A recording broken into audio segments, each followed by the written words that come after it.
Well, I found a new place to film videos here, and I thought I'd make a review now, just because it's long overdue that I reviewed this book. It came out a few weeks ago for Force Friday, and that is Star Wars Phasma by Delilah S. Dawson, the newest adult novel in the Star Wars canon.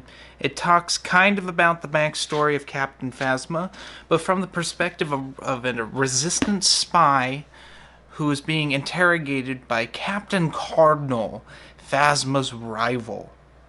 Will he succeed in learning the truth about Phasma?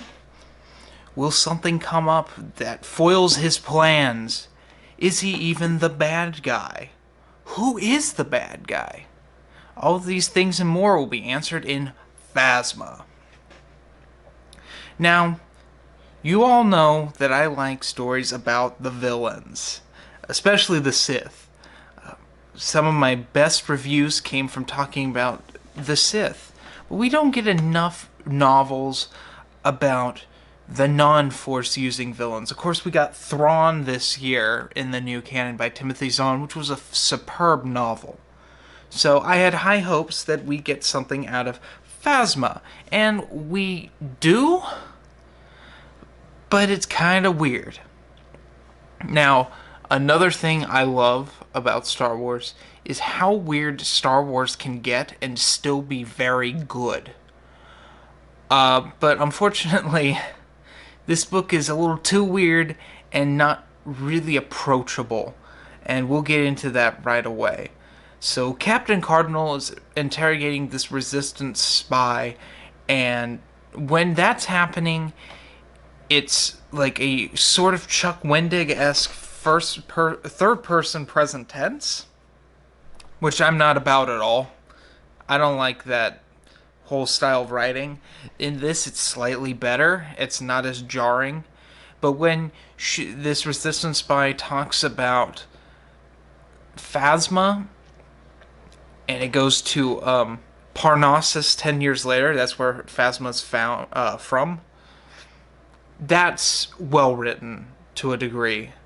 Like, the style is not terrible. But we'll get into more style in a little bit.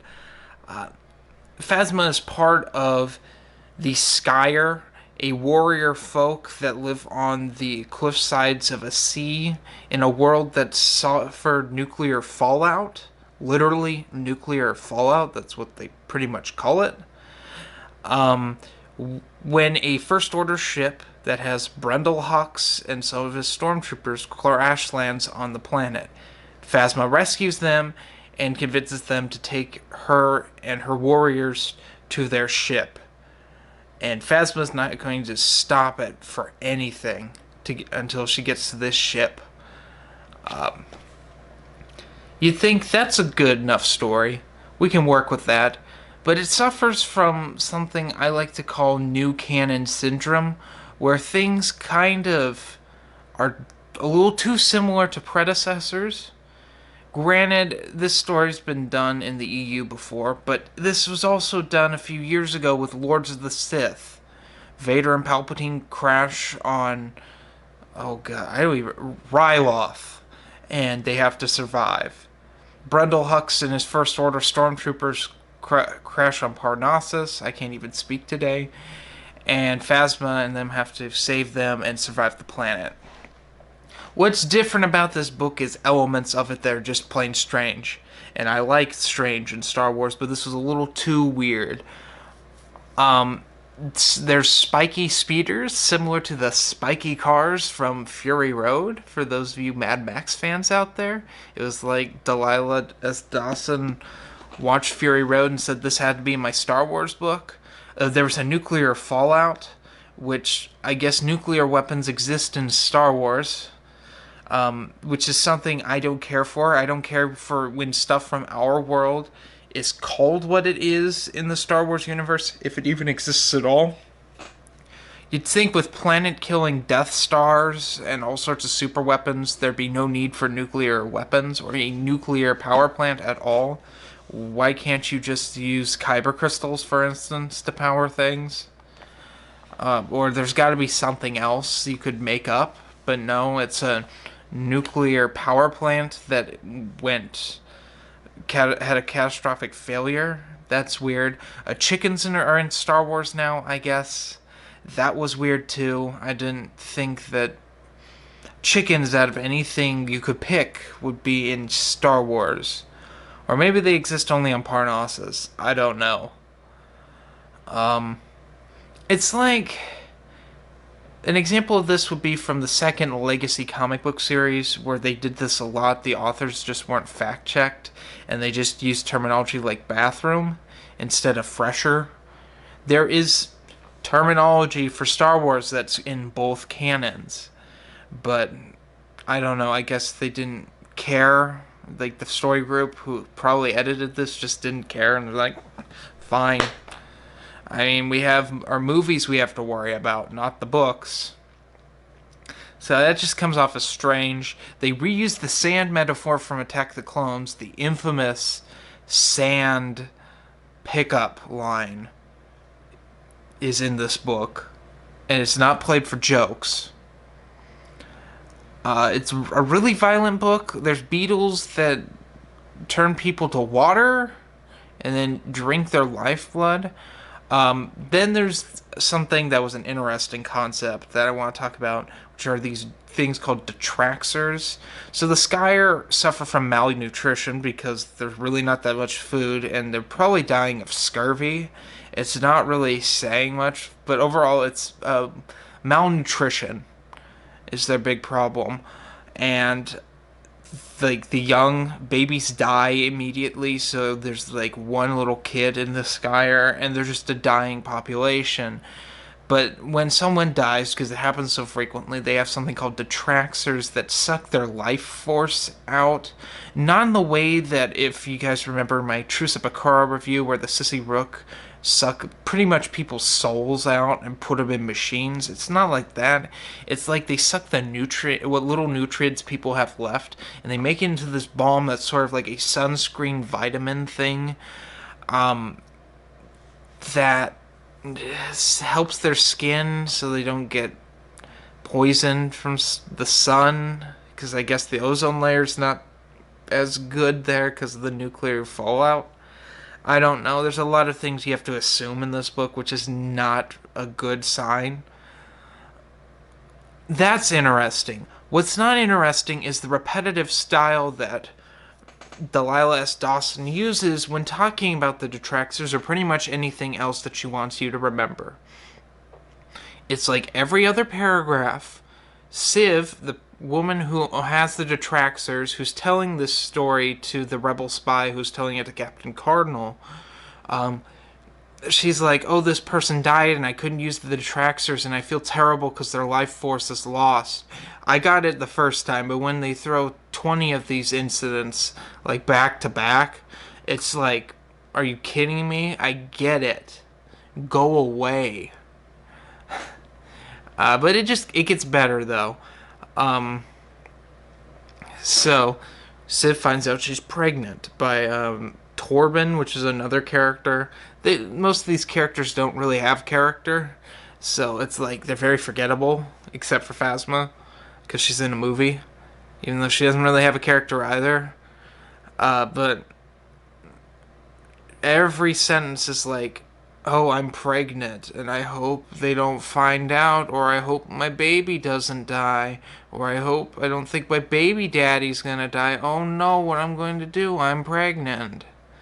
It just goes on, and on, and on. And there's just... It's almost like this should have been more than one book, which I'm glad it's not. I'm glad they just threw a bunch of ideas into one book. Because there's like scenes where you think it's going to be the climax of the book, but you realize you're only halfway through it. Like, they all get captured by these weird people that are forcing them to fight for their pleasure. And you think that would be the finale of the book, but it's not. And it just kind of ends. Like, immediately. Like, within a chapter. It's like, oh, I guess we got out of that one. Yippee! Just a lot of things like that are in there, and that's not cool. I mean, it would be cool if it was written better and if it was like, you had a better structured book. But this book's just The ending's kind of dumb. The ending's really dumb, actually. The epilogue or whatever, where Phasma makes her armor. I mean, how was she allowed to do that for the First Order? Why does she have chrome armor? It explains why Cardinal's allowed to have his red armor. This is a gift by Brendel. But Phasma just kind of, spoilers, makes her armor. She goes back to Parnassus and makes her own armor. It's cool on its own, but otherwise it's dumb. And the last thing I want to get into is the references in this book. So it was almost like Delilah S. Dawson only read the Aftermath trilogy. And I don't even know if she finished the Aftermath trilogy. Specifically, I think she only read Life Debt and possibly part of Empire's End. Because, of course, Brendel Hux is from the second book, and in turn the third book. Ray Sloane shows up, she's the main villain, pretty much, besides Gallius Rax, who really doesn't appear in the first book. But Sloane's the main villain throughout the Aftermath trilogy. She's only mentioned by name. Of course, Armitage, who's the General Hux in Force Awakens, is in there, of course. Kylo Ren shows up, but, like, in passing, when they have a board meeting. There's just, I don't know. It's the most continuity I've seen in a while from these books that isn't Dave Filoni Clone Wars related, so that's a plus. And it had to be Aftermath. But I mean, I'm glad that, in a way, they're accepting that the Aftermath trilogy exists. I think everyone knows that it's considered bad literature. I don't even think you could call it literature. It's bad writing. It's probably the worst trilogy of Star Wars books ever written. But this book, although it's not a very good book, references it, and like, it's not an overall glaring way that a lot of these references in the new canon are. They're a little more subtle. But they're pulling stuff like the stuff from the Battle of Jakku. They don't really say the Battle of Jakku, but Cardinal is from Jakku, and he could have been part of the first branch of First Order soldiers that we saw in Empire's End. So, yeah. Overall, it's a meh book. I got it for 40% off, which was pretty nice. Overall, would I recommend this book? Probably not. It's not very necessary. I don't think we learned anything that's going to happen in The Last Jedi from this, since it's a Journey to the Last Jedi book, and once again, it really isn't. More so, it would have been nice right around Force Awakens to have this, but of course that didn't happen.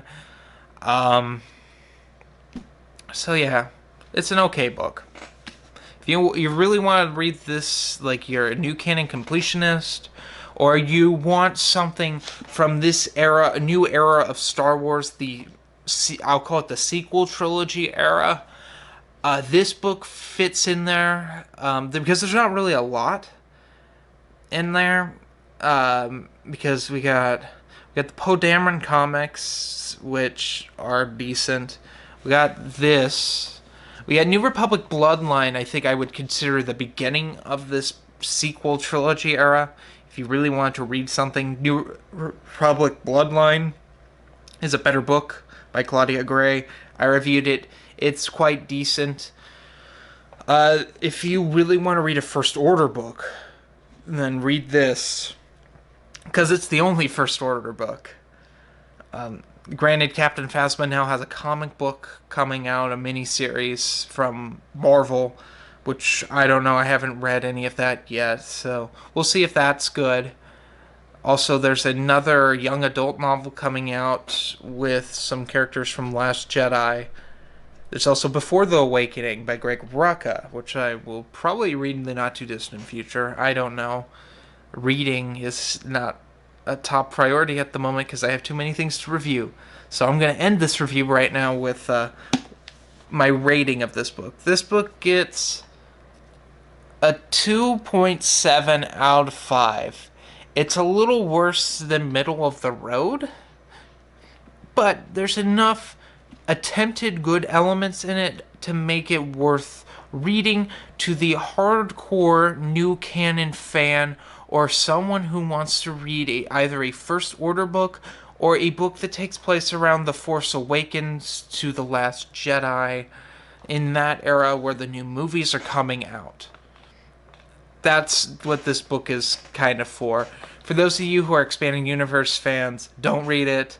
If you're not a big fan of Force Awakens or even Captain Phasma, don't read it. Of course, this is probably suited for the Captain Phasma fans out there. So, yeah. That's my review for this week. Next Star Wars review will be Leia, Princess of Alderaan. But we're going to have some more reviews before then. So, anyway, have a nice day.